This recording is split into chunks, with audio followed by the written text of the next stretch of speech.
أشهد أن محمدًا رسول الله.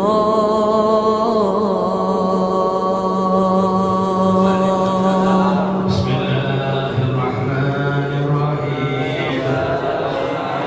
الحمد لله رب العالمين.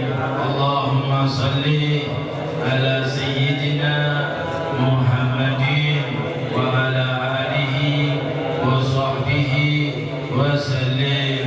نوينا التعلم والتعليم والتذكر والتذكير والنفع والانتفاع والإفادة والاستفادة والحث على التمسك بكتاب الله وسنة رسول الله صلى الله عليه وسلم والدعاء إلى الهدى والدلالة على الخير لابتغاء وجه الله ومرضاته وقربه وثوابه سبحانه وتعالى. سبحان الله والحمد لله ولا إله إلا الله والله أكبر ولا حول ولا قوة إلا بالله العلي العظيم. عدد كل حرف كتب ويكتب إلى أبد آبدين ودهر الداهرين. سبحانك لا علم لنا إلا ما علمتنا إنك أنت العليم الحكيم. اللهم آمنا بالعلم وزينا بالحلم وأكرمنا بالتقوى وجمعنا بالعافية وارزقنا فهم النبي وحفظ المرسلين وإلهام الملائكة المقربين. اللهم افتح علينا فتوح العارفين بحكمتك وانشر علينا رحمتك وذكرنا ما نسينا يا ذا الجلال والإكرام. اللهم أخرجنا من ظلمات الوهم وأكرمنا بنور الفهم وافتح علينا معرفة العلم وحسن أخلاقنا بالحلم وسهل لنا أبواب فضلك وانشر علينا من حسنات رحمتك يا أرحم الراحمين بالقبول والإجابة برحمتنا بالفاتحة.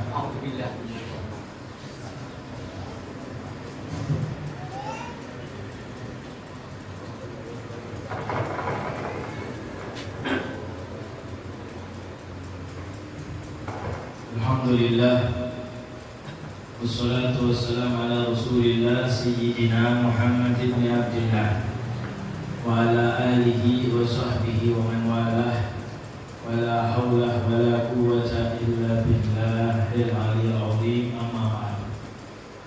Sebelum kita lanjutkan, kita doakan adinda tercinta yang barusan tadi membacakan ayat suci Al-Quran ini, dan mudah-mudahan Allah Subhanahu wa Ta'ala muliakan masa depannya, istiqomahkan hidupnya, baru disunat sudah hati, juga dalam tahap tahfidzul Quran, kita dalam keadaan menghafal Quran, mudah-mudahan lancar sampai akhir zaman. Amin. Amin ya rabbal alamin. Kita lanjutkan kajian kita Risalatul Jami'ah sampai di dalam ucapan Al-Habib Ahmad bin Zaid Al-Habsyi dalam kesenian ilmu fiqih.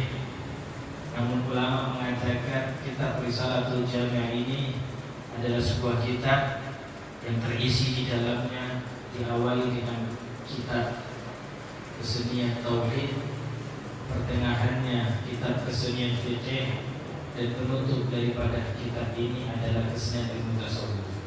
Mudah-mudahan kita bisa mengatakannya dan mengamalkannya dengan sempurna. Amin ya rabbal. Sampai dalam ucapan beliau, wa annahu ta'ala ba'asa sayyidina Muhammad abduhu wa rasuluh ila jami' khalqi li hidayatihim wa li takmili ma'ashihim wa ma'adihim wa ayyadahu bil mu'jizati dhahirah. Kita masih dalam aslinya iman. Kita masih bahas tentang keaslian iman. Aslinya iman seorang hamba selain meyakini tentang ketuhanan Allah dan sifat-sifat ilahiyah pada diri Allah Subhanahu wa ta'ala juga disebutkan oleh Habib Ahmad, bentuk keaslian iman seseorang adalah annahu, bahwasanya Allah Subhanahu wa ta'ala ba'atha, mengutus Sayyidina Muhammad, mengutus Nabi Muhammad sallallahu alaihi wasallam. Nah, kalau mengutus sudah paham semuanya maknanya mengutus, dan Nabi Muhammad juga sudah paham maknanya. Nah, kalau dalam kitab nasab ada sudah hafal nama-nama Nabi Muhammad sallallahu alaihi wasallam. Nabi Muhammad bin Abdullah bin Abdul Muttalib bin Hashim bin Abdi Manaf bin Qusay bin. Nah, ini kita membahas. Dalam sebuah riwayat dinamakan Qusay bin Kilab. Dalam riwayat yang lain Qusay bin Hakim. Qusay bin Hakim. Ada yang mengatakan bin Kilab, ada yang mengatakan bin Hakim. Ini orang yang lain enggak? Orangnya sama.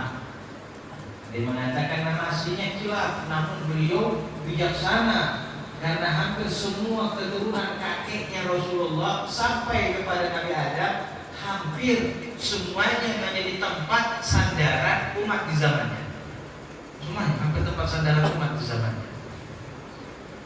Makanya sebagian ulama mengatakan kewafatan ayahnya Rasulullah yang awalnya disandang oleh kakek beliau Abdul Muttalib, ketika wafat kakeknya seyogianya itu ayah beliau yang menyandang ketokohan. Namun ayah beliau wafat maka disandang dengan paman beliau, yaitu Abu Thalib. Dan terus ke atas tokoh-tokohnya dari keturunan mereka, kakek buyut Rasulullah, semuanya sebagai tempat sandaran umat. Kalau ada problem ya kembali kepada mereka semua. Dan salah satu Qusay bin Kilab dinamakan Kilab, kadang-kadang disebut dengan Hakim, karena beliau bijaksana dalam mengambil kebijakan. Nah, kita meyakini bahwasanya Nabi Muhammad SAW abduhu wa rasul. Kita meyakini bahwasanya Rasulullah abdun wa rasul. Rasulullah adalah hamba Allah dan utusan Allah. Ulama ahli fikih dan ahli tasawuf selalu menyatakan kalimat terdahulu abdun wa rasul. Ada wa rasuluhu wa abduhu. Abdun dulu. Kenapa? Karena di luar sana ada sebagian kaum menuhankan nabi mereka. Maka dipertegas oleh Allah Subhanahu wa ta'ala dengan sedemikian rupa mukjizat yang Allah sandarkan kepada Nabi Muhammad. Allah pertegas abduh, hamba. Dan yang paling hebat lagi ketika Rasulullah SAW Isra Mi'raj, penegasan kehambaan Rasulullah semakin kuat.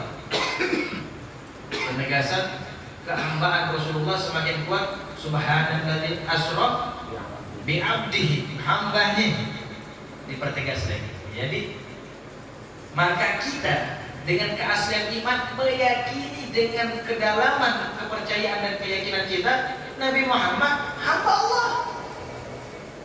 Dan kami tidak meletakkan, dan semua pemahaman Ahlus Sunnah wal Jamaah, khususnya dari aqidah al-Asy'ariyah al-Maturidiyah, mazhab 4 al-Mu'tabarah, dan kita yang bermadzhab Syafi'i meyakini Nabi Muhammad hamba Allah, dan bagi kita haram mengkultuskan Nabi Muhammad. Kadang-kadang kita baca sholawat kepada Nabi Muhammad, memuji Nabi Muhammad SAW, kadang-kadang dibilang mengkultuskan dengan alhamdulillah kita paham. Alhamdulillah guru-guru kita kasih pemahaman kepada kita untuk tidak mengkultuskan kepada hamba-hamba Allah, walaupun itu Nabi Muhammad SAW dan alaihi. Namun kita memang diperintahkan oleh Allah azzamuhu wa qaruhu, muliakan Nabi Muhammad. Kita diperintahkan oleh Allah memuliakan. Maka kita muliakan Nabi Muhammad SAW. Kalau sebagian bahasa orang-orang hebat itu mengatakan kami paham kapan waktunya kami mentuhankan Allah, dan kami paham kapan kami harus menabikan Nabi Muhammad SAW. Maka penjelasan ayat sini abduh, hamba beliau. Ini juga penegasan bahwasanya madhab Syafi'i yang ada dalam kitab Risalatul Jami'ah tidak pernah sesekalipun menamakan daripada sifat ilahiyah pada diri Nabi Muhammad sallallahu alaihi wasallam. Wa rasuluh, setelah menghambakan baru kita masuk bahwasanya Nabi Muhammad utusan Allah. Nah, sekarang apa yang dimaksud dengan utusan? Disebutkan dalam kitab ini yang dimaksud dengan utusan huwa insanun, harus manusia. Hurun, harus bebas, nggak boleh manusia yang jadi budak. Nggak ada nabi jadi budak, nggak ada. Nggak ada rasul yang jadi budak. Zakarun, harus laki-laki, tidak boleh perempuan. Salimun an mambarit tab'an, wa anid dana'atil ab wa khana'atil Dia juga harus selamat daripada penyakit-penyakit yang merendahkan pada dirinya. Jadi tidak mungkin Nabi itu kena penyakit-penyakit yang dahsyat, yang merendahkan, menghinakan para nabi. Makanya banyak ulama mengatakan kisah Nabi Ayub yang sampai sedemikian rupa kena penyakit luar biasa sampai istrinya pun tidak kuat dekat dengannya. Ini kisah oleh ulama Ahlus Sunnah wal Jamaah dengan keyakinan kuat ada kisah dari kaum-kaum yang hendak menjatuhkan jati diri Nabi Ayub alaihissalam. Sebagian ulama mengatakan tidak, Nabi Ayub memang sakit, tapi tidak sedemikian rupa sakitnya membuat jatuh harga diri sosok kenabian pada diri beliau. Alaihi wa ala nabi Abdul Salatu. Dan harus tidak ada kehinaan pada diri ayah dan ibu. Rasul tidak ada kehinaan pada diri ayah dan ibunya. Auha ilaihi bisyara wa amara bitabligh, dan diberikan wahyu dan diperintahkan untuk menyampaikannya. Tapi kalau nggak diperintahkan untuk menyampaikan, cukup nabi namanya, bukan rasul. Kita bahas satu persatu. Pertama harus manusia. Jadi selain manusia, walaupun menerima wahyu, dinamakan nabi. Ada nggak selain manusia yang menerima wahyu? Hah? Ada nggak? Ada. Ada taklim biar tahu. Ada nggak selain manusia yang menerima wahyu? Ada. Lebah pernah menerima wahyu dari Allah Subhanahu. Terus nabi itu lebah. Hah? Manusia. Lalu dikatakan hur, dia harus bebas, nggak boleh budak. Jadi nggak sah kalau ada sosok nabi, nggak tahu dia pernah jadi budak. Nggak. Zakarun, harus laki-laki. Kenapa perempuan nggak sah? Walaupun ada perempuan menerima wahyu, ada nggak perempuan menerima wahyu?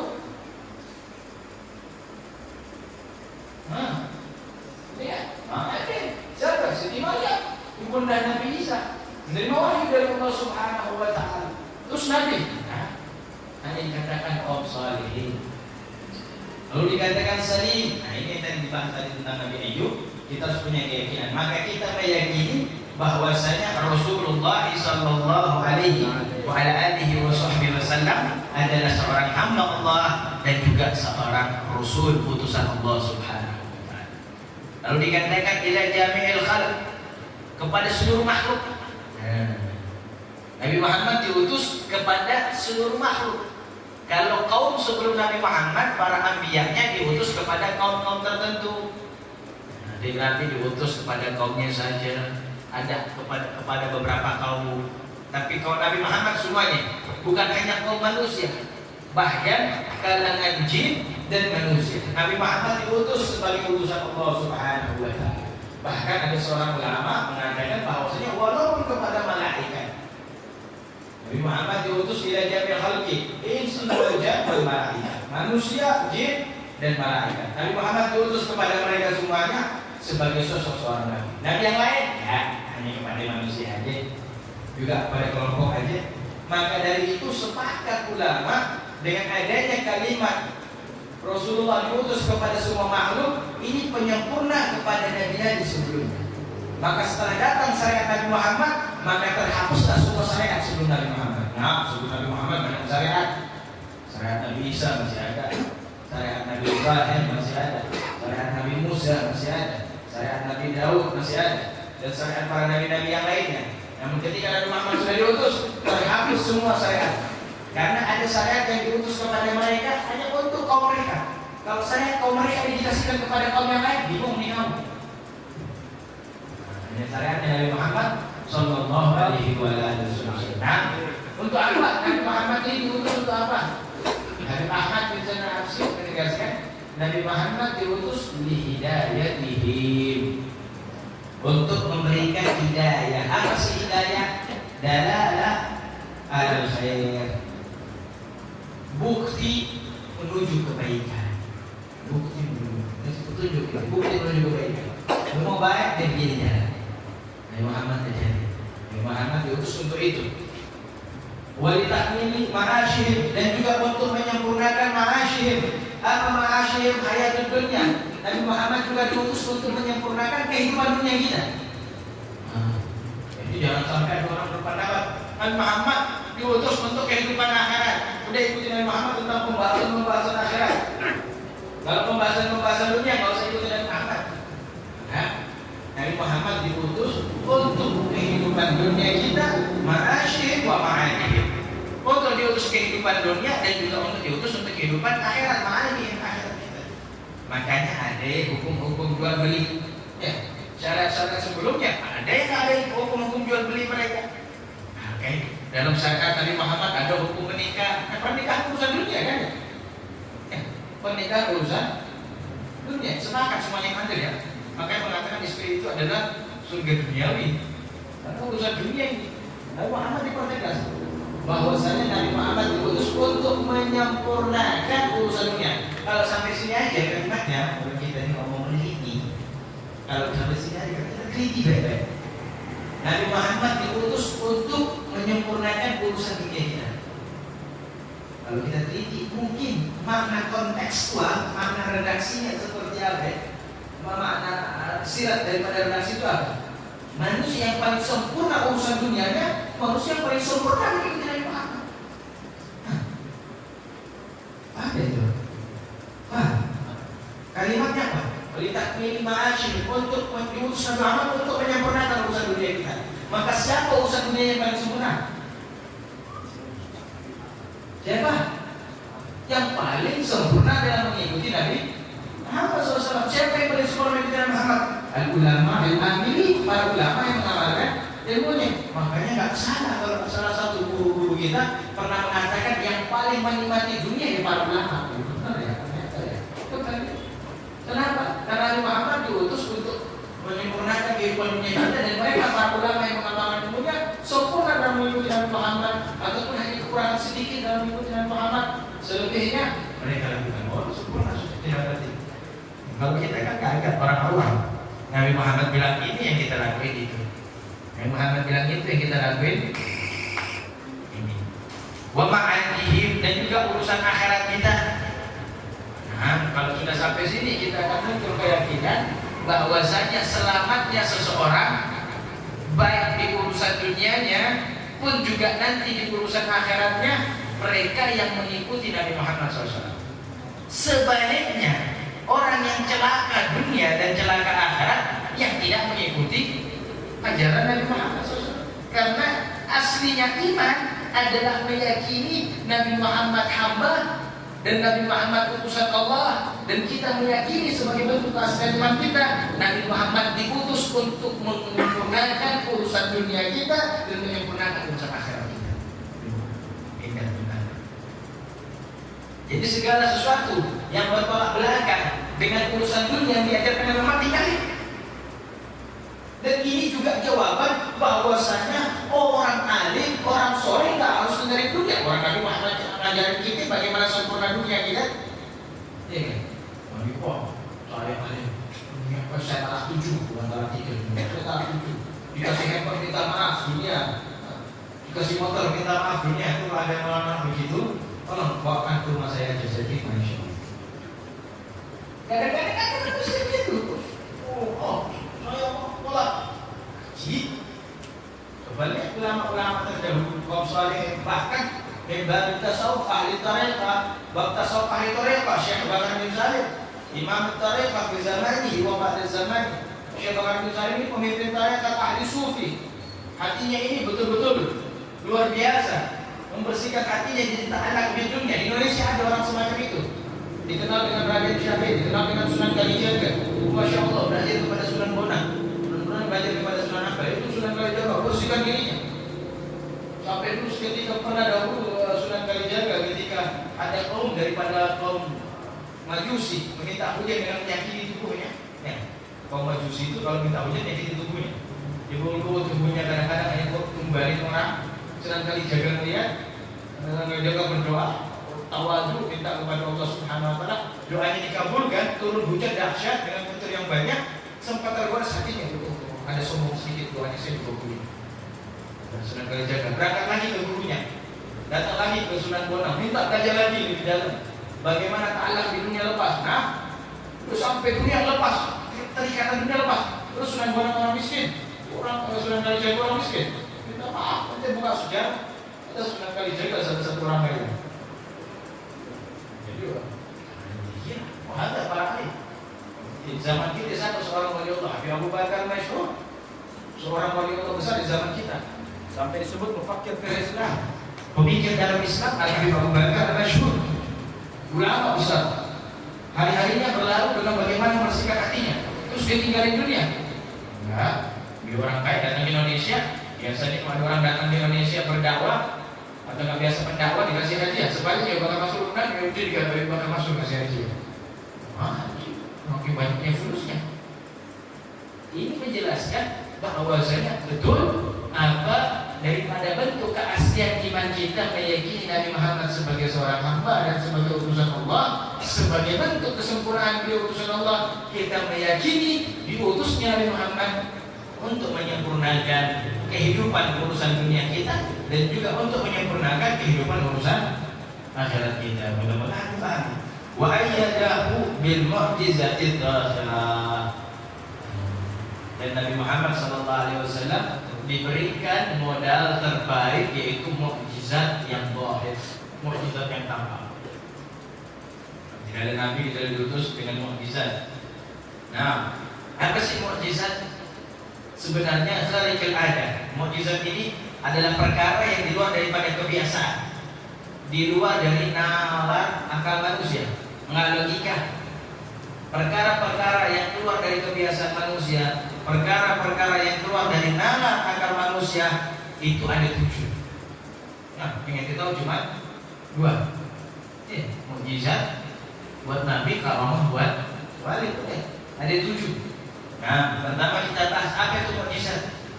Mukjizat disebutnya oleh para ulama, yang pertama adalah amrun khariqul lil adat yadhhar lin nabi ala sabil tahaddi wal ijaz. Yang dimaksud dengan mukjizat adalah suatu perkara yang keluar daripada kebiasaan.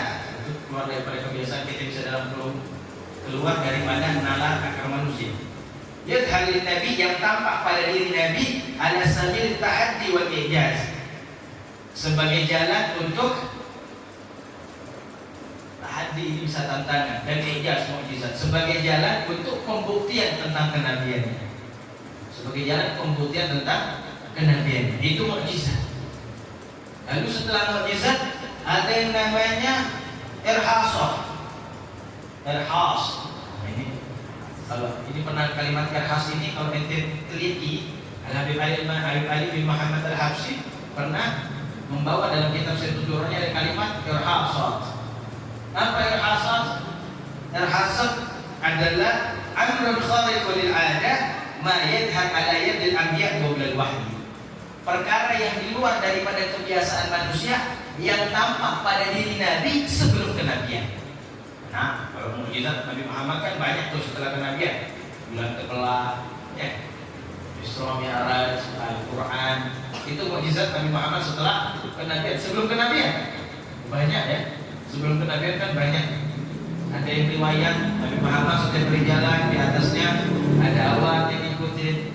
Ada yang menyebutkan Nabi Muhammad salah satu manusia yang tidak mempunyai bayangan.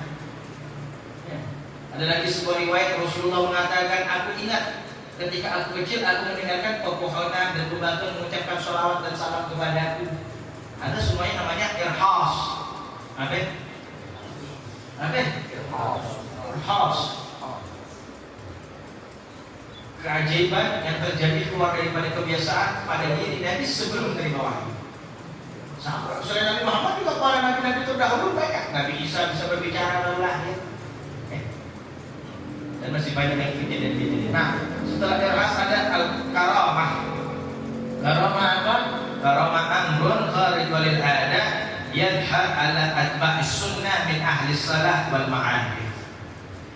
Karamah adalah suatu yang di luar daripada kebiasaan yang tampak pada diri pengikut sunnah dari golongan orang-orang baik dan orang-orang yang berpengetahuan.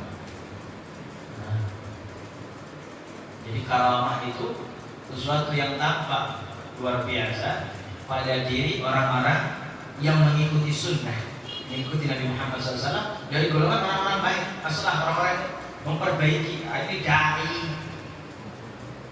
wali, ulama saleh, ulama amil, ahli ma'arif, orang-orang yang mengenal Allah Subhanahu wa taala, itu tampak pada diri mereka karamah yang luar biasa. Dan kalau karamah wali banyaknya bukan main. Oh, Masya Allah, kita sudah dengar banyak kisah-kisah para wali Allah. Di antara bentuk karamah mereka, kehebatan mereka apa? Ada yang hafal Quran ketika umur 7 tahun, ada yang dalam sehari mengatakan Al-Quran 4 kali. Karamah. Allah berkahi waktunya mereka. Itu walaupun cepat cara bacanya kita, baik kalau sehari bisa hafal. Mantap kalau kita kejar sampai 10 juz. Baiklah 3 hari sekali berkhatam. Baiklah 3 hari sekali berkhatam. Kalau kita kencang bacanya, Masya Allah 3 hari kita bisa hafal. Para wali Allah ada yang sehari 2 kali, ada yang sehari 3 kali, dan itu barakatul banget, karamah. Belum lagi karamah-karamah yang luar biasa yang kita dengarkan kisah-kisahnya para wali Allah Subhanahu wa taala. Setiap yang terjadi pada diri pengikut sunnah dari golongan aslah, orang-orang yang baik, orang-orang as-salah yang memperbaiki dai, ulama ajilin, berpengetahuan tentang Allah Subhanahu wa taala, kelebihan yang terjadi di luar daripada kebiasaan pada diri mereka, kita namakan karamah. Nah, lalu yang keempat namanya i'anah. I'anah wa hiya ma yadhhar lil mu'min ahyanan min al-ittirar wa ghairi ikraman min Allah Ta'ala. I'anah adalah suatu perkara keluar daripada kebiasaan yang tampak pada diri seorang mukmin. Ahyanan, kadang-kadang tampak. Inda ittirar, ketika membutuhkan bantuan. Wa ghairi, atau selain membutuhkan bantuan. Ikraman min Allah Ta'ala, karena penghormatan dari Allah. Allah muliakan mereka. Hadir tengah-tengah kita kan banyak. Dia bukan ulama, dia bukan wali Allah, dia nggak berpengetahuan luas tentang agama Allah, tapi ada kebiasaan yang terjadi pada dirinya di luar daripada kebiasaan manusia. Itu bukan namanya karamah, namanya i'anah. Apa? I'anah. Kenapa itu terjadi? Penghormatan untuk dia. Mungkin kadang-kadang dia butuh bantuan. Ya, ada banyak kejadian luar biasa. Orang berhadapan dengan macan, dia bukan ulama, bukan apa, udah ketakutan luar biasa, dibaca zikir. Zikir yang dia bisa cuma subhanallah, subhanallah, dia baca sampai hasil akhirnya macan menjauh sendiri dari diri. Oh, wali Allah, karamah, kan? I'anah, Allah berikan bantuan. Ada juga sebagian kaum solehin, anak majelis. Masya Allah, berapa kali kita tinggal, ada beberapa anak majelis, rutin hajat, gak pernah ditinggalin. Ya. Bertulatif, gak pernah ditinggalin, naik motor, jatuh, Masya Allah. Tabrakan luar biasa, kiri kanannya pada meninggal, dia hanya sehat afiat di tengah. Oh, karamah. Atau maafin, karamah itu buat ahli salah wal ma'arif. Karamah itu buat orang yang membenarkan, yang mengajak kepada kebenaran dan pengetahuan. Tapi kalau buat orang awam tidak mengajak kepada kebenaran, hanya mu'min, dapatin hal yang luar biasa. Itu namanya i'anah. Nah, lalu yang kelima, istidraj. Istidraj wa huwa ma yadhhar ala aidil fusqah mimma yuwafiqu maqsudihi. Istidraj adalah suatu hal yang keluar daripada kebiasaan manusia yang tampak pada diri orang-orang fasik, dan itu tampak sesuai dengan keinginannya, sesuai dengan maksud tujuannya. Dia Islam, oke, ya Islam, tapi Islamnya enggak ta'alluq qawi dengan Nabi Muhammad, enggak punya hubungan kuat dengan Allah. Islamnya hanya Islam aja, tapi kok ada kelebihan-kelebihan Allah berikan kepadanya. Nah, tenang aja, Itu namanya istidraj. Dan memang Allah berikan kepada orang-orang fasik. Siapa ini orang fasik? Apa sih fasik? Fasik, ulama mengatakan fasik adalah mereka yang kebiasaan melakukan dosa kecil. Apa fasik? Ditanya pada mengkerut semuanya yang punya cedera. Orang fasik yang biasa melakukan dosa kecil atau pernah melakukan dosa besar. Tiap hari melakukan dosa kecil. Dosa besar jarang-jarang. Tapi kok ada kelebihan pada dirinya? Tenang aja. Itu namanya istidraj. Sekarang kan banyak kita lihat, ya, di tengah kita. Makanya benar zaman sekarang. Jangan heran kalau ada orang bisa jalan di atas air. Biasa. Ada istidraj yang Allah berikan. Atau enggak ada yang lebih dahsyat lagi yang kena. Apa? Ihanah. Ihanah adalah amrun kharij walil ada ma yadhhar ala aidil kufar. Ihanah adalah suatu perkara yang keluar daripada kebiasaan manusia yang tampak pada diri orang-orang kafir. Banyak cuma sekarang tidak aja. Orang bisa tembus tembok Cina, kita tembus dia. Hebat itu. Terus kadang enggak, biasa aja. Ihanah memang Allah berikan kepada orang-orang kafir. Wa na'udzu billahi min dzalik, dan terakhir kahanah. Makanya ada kalimat bahasa Arab dukun itu bahasa Arabnya kahin. Yang ketujuh, kahanah. Apa kahanah? Adalah perkara yang keluar daripada kebiasaan mayadha biwasati isti'adati bisyaiton. Apa yang tampak pada diri seseorang melalui bantuan syaitan. Bantuan tampak suatu hal yang keluar daripada kebiasaan, tampak pada diri seseorang yang dapat bantuan syaitan. Ini kita sebut hadis dukun. Ini kan hadis dukun panjangannya. Dukun, masya Allah, sakti dukun. Dia nyembur di rumah, antar provinsi orang sakit. Nanti itu. Kadang-kadang dia cuma melotot di rumahnya. Perempuan tetangga desa mati-matian ngejar dia. Ada juga bantuan syaitan. Nah, yang tiga awal,